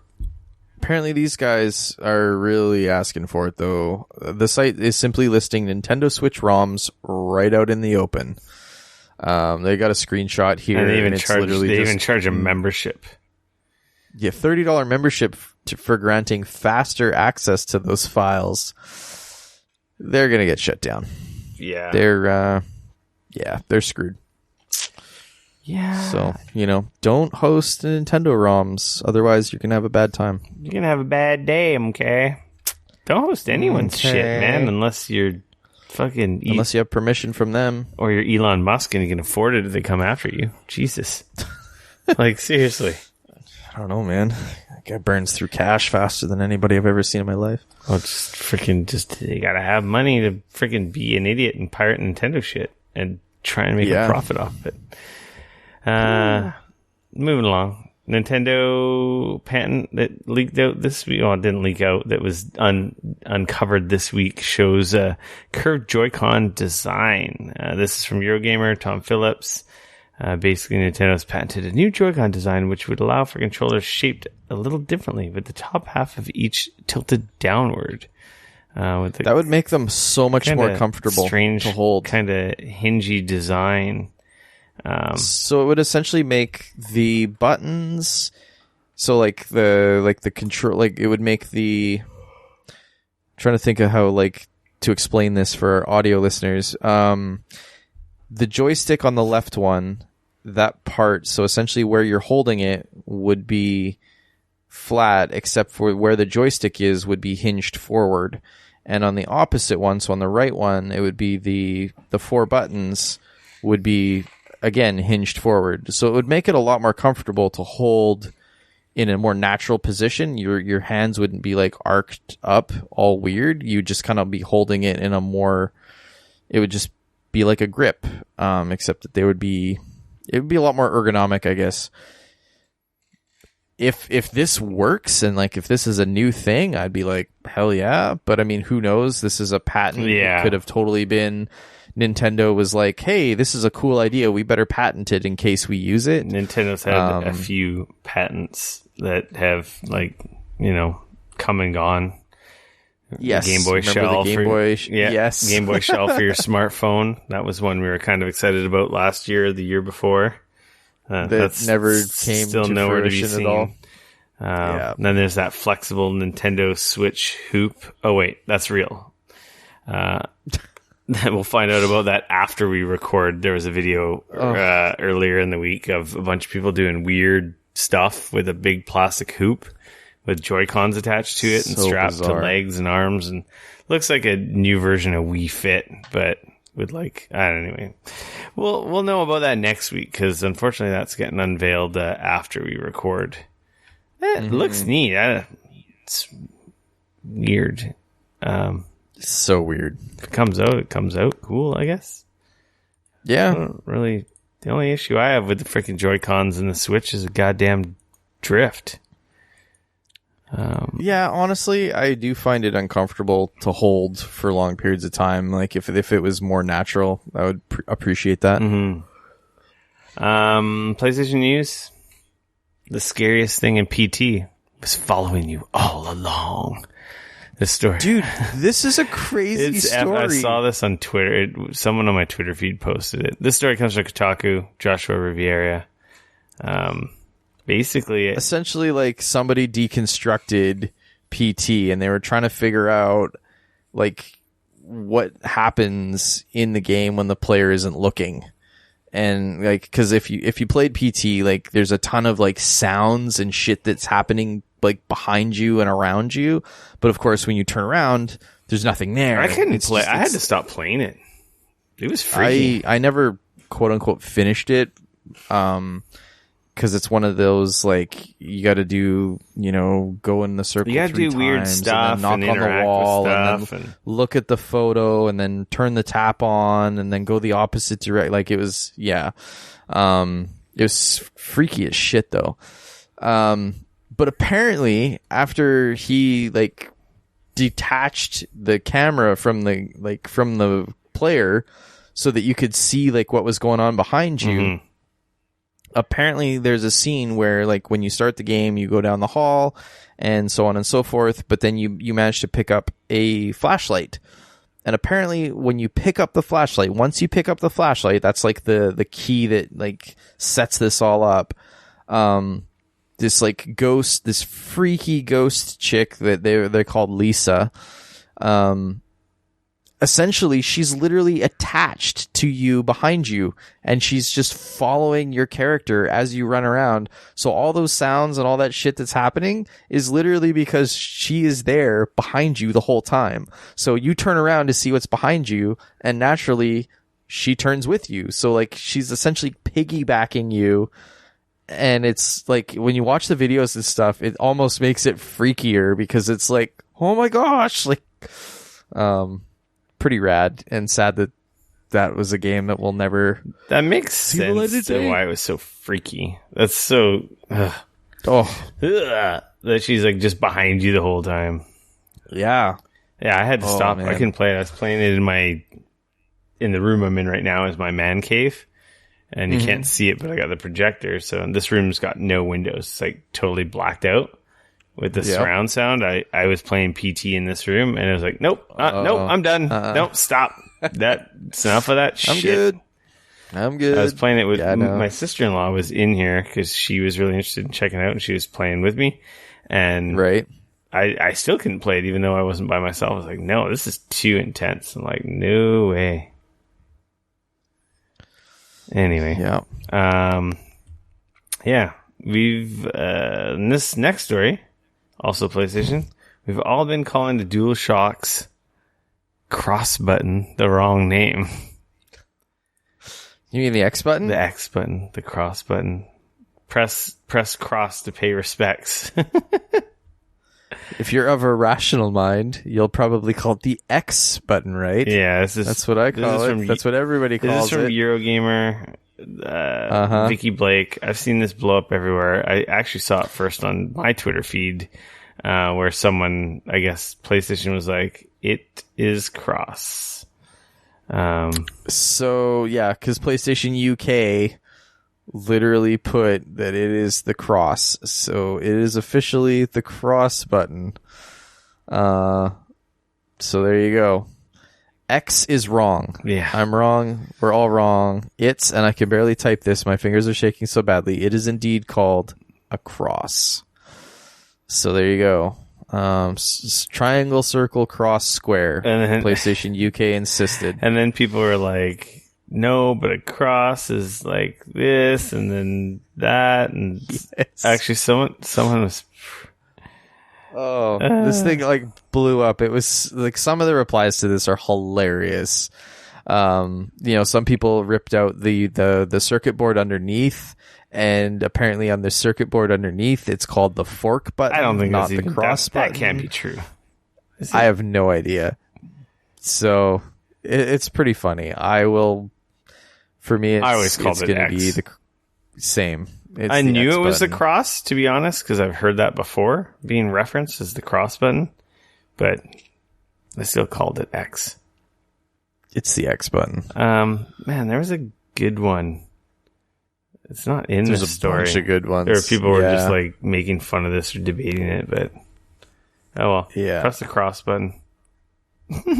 There you go. Now you know. The more you know. We don't have any public service announcements this week, and It is the beginning of the month. Don't forget to go to your Twitch. Yes, this is true. And your PlayStation, if you're a PlayStation Plus member, or if you're a Twitch Prime member, and make sure to grab all your free games. There's your public service announcement. Was there anything cool on Twitch this month? Actually, there was. Hold on, give me 2 seconds as I log in and check mine. There absolutely was something that was pretty cool, though, that came out or was it last month? Yeah, Yoku's Island Express was free this month, along with Stealth Inc. 2, Chicken Assassin, and Manual Samuel. For me, the Yoku's Island Express is exciting because that game looks pretty neat. It's on Game Pass as well.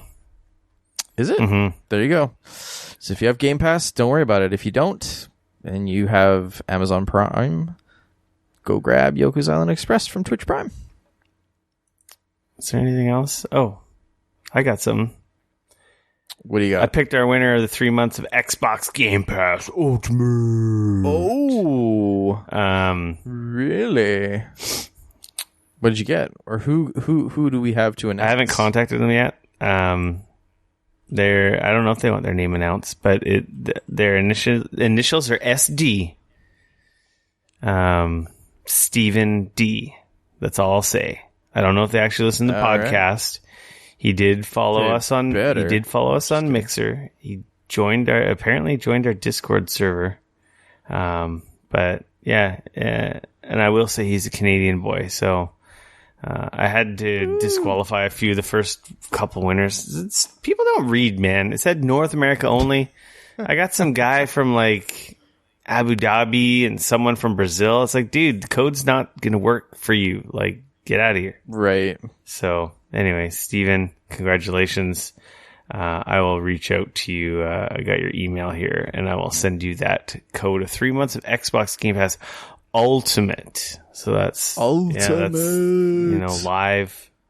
Xbox Game Pass and on PC as well. So I think I'm going to do that. Cool. I think I'm going to give another one of those away. So be on the lookout on our social feeds and our Discord. I'll post it there. Because I got a lot of attention and entries. So I'm going to do that again because may as well do something with a stack of codes I borrowed from Xbox. Dude, you did not borrow them. Borrow implies that you're going to give them back. Yeah, no. And you're not giving them back. I ain't giving them back. I'm doing what I said. I'm like, can I have a few of these to give away? Stole them. Can I have a few of these for our podcast listeners? Thanks. I think that's the first time anyone's ever... Like, she literally was like... She didn't say anything, but her look said a lot. She was like, really? Her look said fuck no, but she didn't say anything. So Rick was like, it's fine. It'll be cool. Don't worry about it. You know, if she had a problem, she would have said something. But the look on her face was definitely like she was conflicted. She wanted to say no, but she wasn't sure if she could say no. Like it was really weird. Yeah. Anyway. It was pretty funny. So. What else do we got? Do we got anything else? No, just house cleaning again. We clean this house a lot. Join the Discord. It's just funny because Teacup brought it up in the Discord about house cleaning, housekeeping. I think housekeeping is correct and house cleaning is wrong. And we've been saying house cleaning for so long. So I'm just making fun of my bad grammar. So I think I'm going to change it to housekeeping because it actually sounds better. But join our Discord server if you haven't already. bit.ly/gap discord, bit.ly/gap discord. If I was good, I would have all these links in our Twitch channel. I have nothing set up. It's very barren. We'll work. We'll work on that. Work in progress. And who knows if we're gonna. I mean, hey, we managed to do a whole a whole cast. This is our first stream. We said we were gonna do it. A whole episode, 221. We managed to get a whole episode without crashing. That's a win. That's a win. 2019, we finally did something we've been talking about forever. So, hey, you know what? We talked about forever doing a podcast. Here we are, almost 5 years later. We've been doing it, and now we've always been saying we're gonna actually record it live, and now we're recording it live. So hey, it takes us a while, but we do it. Yeah. Episode this is Geekoholics Anonymous podcast, episode 221 in the gigabits and in your ear holes. You can follow Rick, what? You were just going to ask me where can people follow you? You can follow me on Twitter at Rick F. You can see it on the screen. RICF, no K, at Rick F.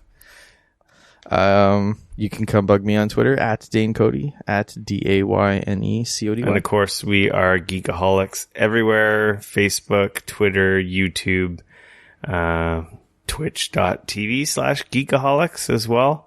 Our Mixer channels, Dane is mixer.com/Dane Cody. I'm mixer.com/Geekoholics Rico, which I will change eventually, I think, just to Geekoholics, just to keep things simple. And fair enough. I think that's about it. Be on the lookout for another giveaway for the 3 months of Game Pass. Oh, yes. And if you're watching this on YouTube or Twitch, we do a podcast. Go to our website, Geekoholics.com, and you'll find links to all the popular podcast platforms.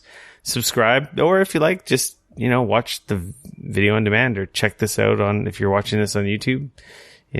Thanks for sticking with us for almost the last 2 hours here. Heck yeah. And I think I also will be handing out some sweet Dauntless codes here.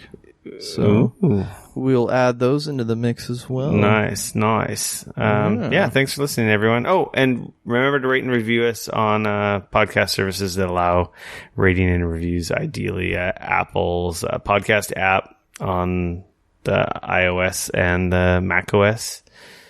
Word. And I was thinking about adding us to Google Business, and then so you could just rate the podcast through Google in general. Oh, I wonder if that was a good idea, because then you'd find that very easily, and you'd just see that 5 stars right in your Google search.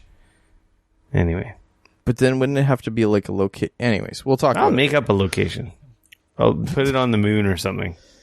Oh, that'd be kind of cool. All around Doesn't that Can that be a location? That would be one way to like review it. Anyway, now I'm just rambling. That's it.